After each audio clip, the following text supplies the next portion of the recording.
Paano yung Ayan, ganito computation? yan. Kasi mga kumpanya, palalabasin nila, nalulugan na sila, magsasara sila.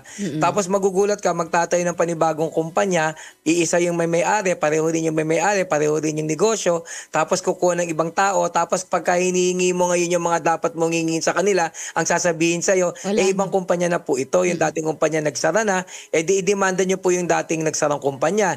Syempre, paano mo ba i-demanda? Nagsara na nga. Correct. So, diyan po pumapasok yung tinatawag na piercing the corporate veil Veil. doctrine. Ano ibig po sabihin niyan? Bagamat hiwalay na po na entity yung panibagong korporasyon na tinayo. Dahil siyempre, yung dating kumpanya nagsara na, panibagong kumpanya na to, bagamat i-separate person na yan dahil panibagong kumpanya na yan, under the piercing the veil doctrine, maaari pong ituring ng korte na yung nagsarang kumpanya at yung tinayong bago ay one and the same. Ayun. For the purpose of collecting your claims. Ginagawa ko lang liman yung pagpapaliwanag.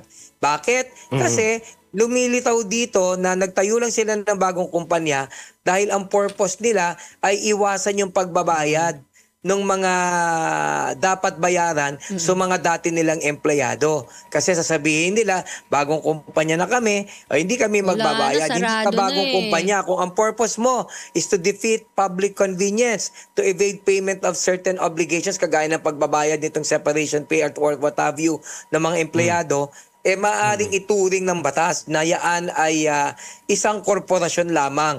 At itinayo yan dahil ang purpose lang ay wag magbayad. May mga requirements pa yan like for example, ipapakita mo na yung pangalawang korporasyon hindi lamang kapareho nung dati. Talagang yung pagkokontrol nito ay nagmumula lang sa iisang individual. It's as if it's the same corporation. Yung tinatawag na element of control.